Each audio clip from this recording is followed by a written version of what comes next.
จะเว้าเรื่องพญายักษ์มีครอบครัวหนึ่งลูกหลานเฮามีครอบครัวหนึ่งลูกหลานเฮาแม่น่ะตายเหลือแต่พ่อแล้วก็ลูกชาย2 คนนี่ลูกชาย2 คนผู้เป็นอ้ายกับผู้เป็นน้องนี่อยู่มาก็ทำมาหากินอันนี้ทำมาหากินเลี้ยงปากเลี้ยงท้องพ่อก็เฒ่าเมียเล่าตายตรงนั้นน่ะเหลือแต่เล่ากับลูก2 คน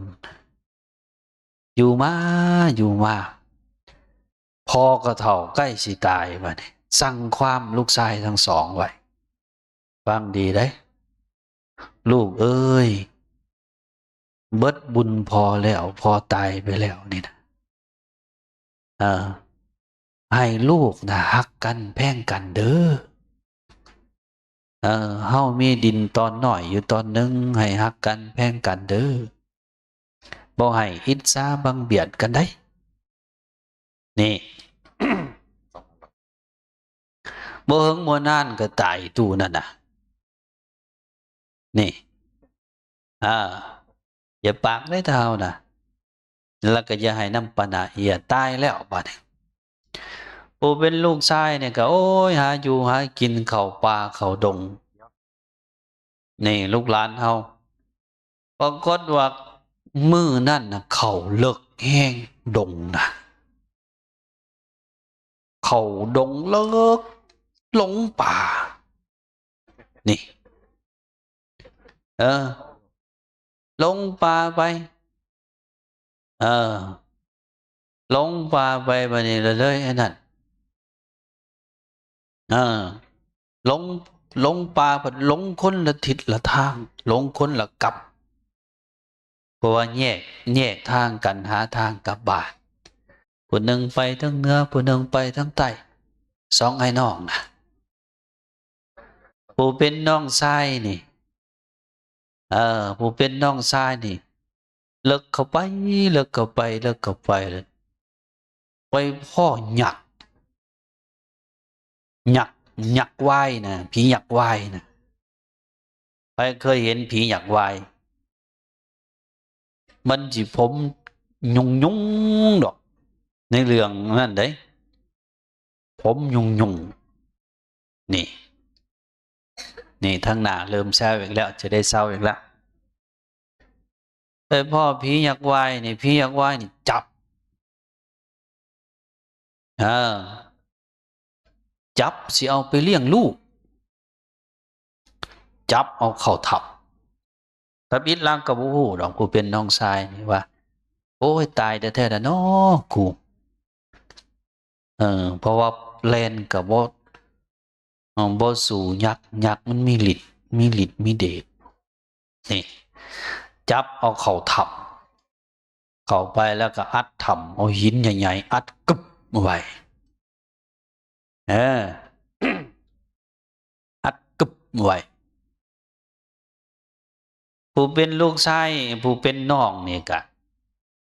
อยู่ในถ้ำนั่นแหละอยู่ในถ้ำผียักษ์วายนี่มีลูกน้อยอยู่ผู้หนึ่งมันให้มนุษย์นี่ไปเลี้ยงลูกมันนะแล้วก็อยู่กับลูกนั่นแหละลูกผียักษ์วายนะหาเขาหาน้ำมันก็บ่มียักษ์มันหาเอาหมักไม้หาหยังไม้กินเบิ่นี้อยู่มานะผู้ดี3 ปีลูกยักษ์นะลูกผียักษ์วายน่าจะสำจัวเท่านี่จัวน้อยนี่เรื่องกับลูกยักษ์แน่เรื่องกับอีหยังแน่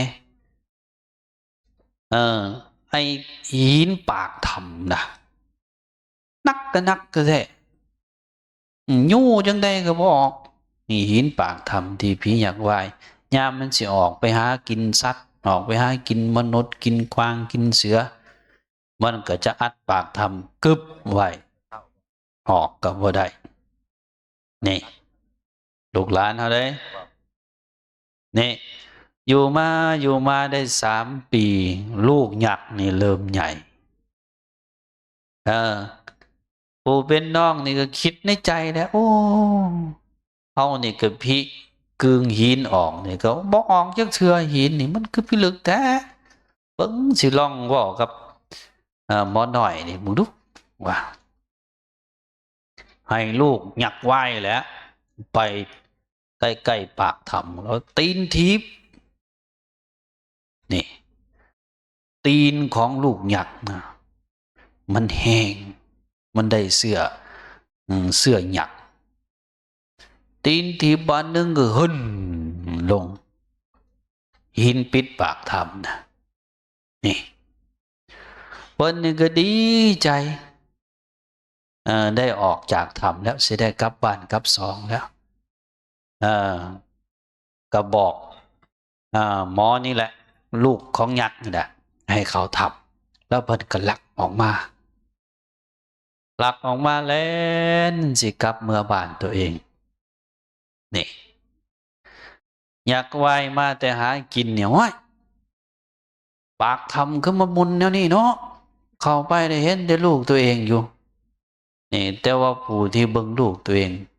หมอนั่นบ่เห็นนำและบาดนี่นำไปหมอนี่ไปยังไดก็กะว่าบ่รอดแหละโอ้ยตายแท้ๆแล้วเนาะอยากสิกินเฮาแล่นไปไปพ่อโกนไม้โกนหนึ่งโกนไม้อยู่ในเหงาไม้นะเราเล่นไปก็เอาหัวอันนั้นเอาหัวซบกึบเสยโกนนะโอ้ยตายก็ตายอย่างซี่แหละให้มันตายอยู่นิด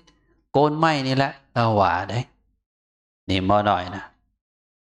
นี่ผู้เป็นน้องนะอยากไหวมาฮอดกันโอ้สิจับแหละสิจับกับท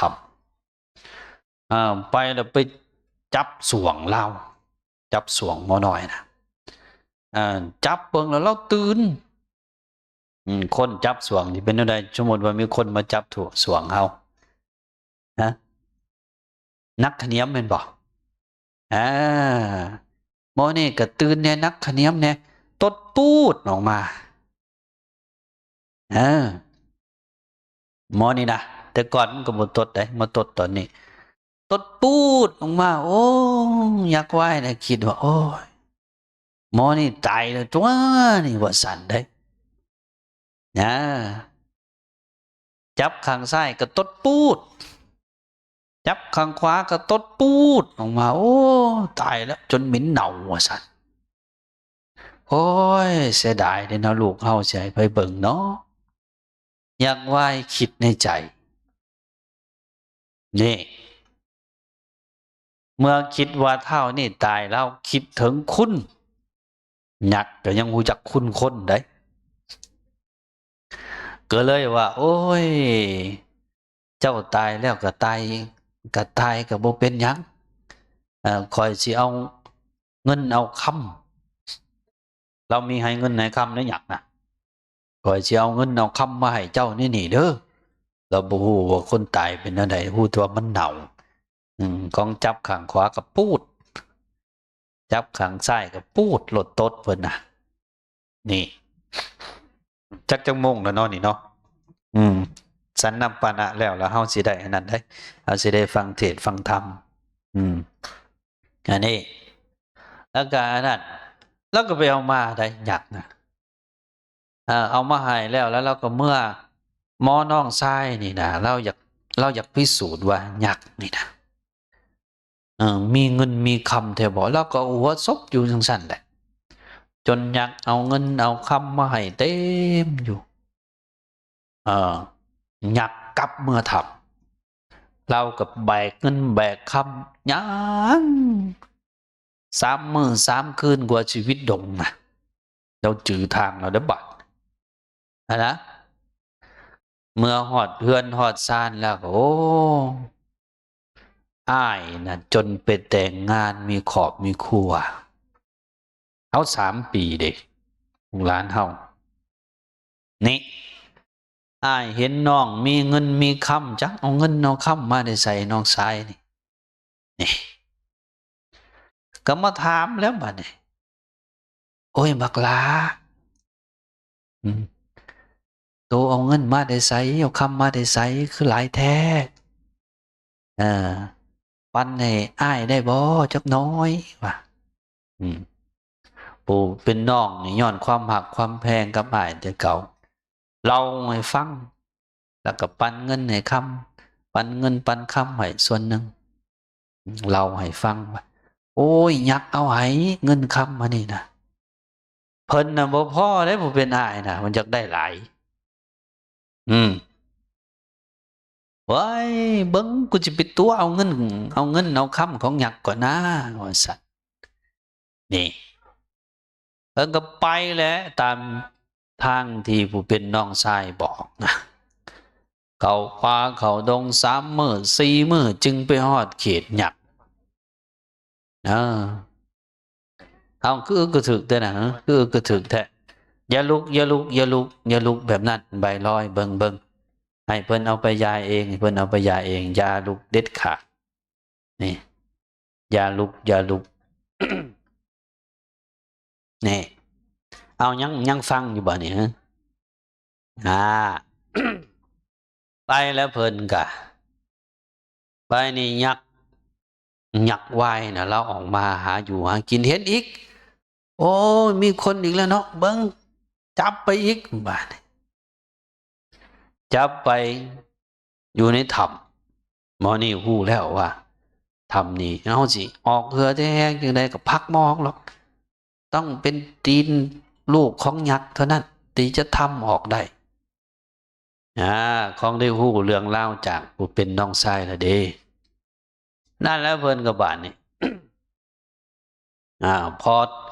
ยักไหว้ไปหาอยู่หากินฮู้เวลาแล้วก็ให้ลูกของยักษ์ไหว้เนี่ยตีนทำออกเบิ่งกลับแล้วบัดนี้ยักษ์ไหว้มาบ่เห็นนี่ก็ไล่ตามไปไล่ไปไล่ไปไล่ไปเพิ่นก็เอาหัวไปซบคือเขาโกนไม้น่ะคือเก่าเฮ็ดกองก้นกูจู้อยู่ซั่นแหละคือตัวเจ้านี่บางองค์นี่เห็นบ่นี่หมู่กองก้นกูจู้อยู่ซี่เนี่ยนี่ฮะ ยักษ์ไว้นี่มาเห็นก็สิจับมือเอามือค้ำๆมึงสวมจับมือนะจับมือทำเพิ่นก็ตดปูดอีก เออมันเป็นไอ้นี่นะจับข้างซ้ายก็ตดปูด จับข้างขวาก็ตดปูดยักษ์ไหว้ก็โอ้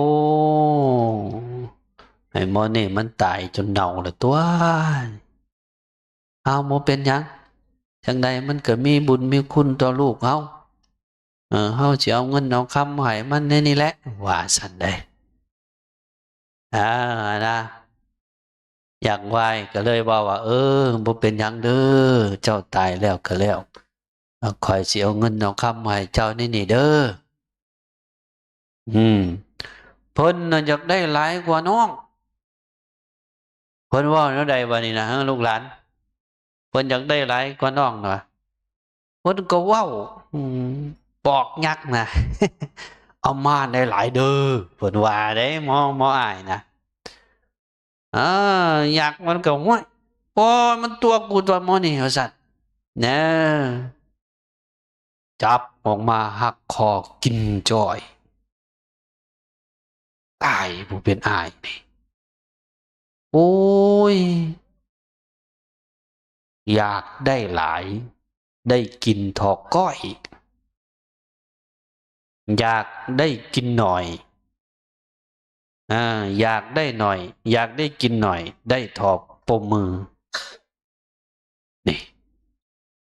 เห็นนั่นได้ลูกหลานเฮานี่หยักจับกินจ่อยเฮาเด้อ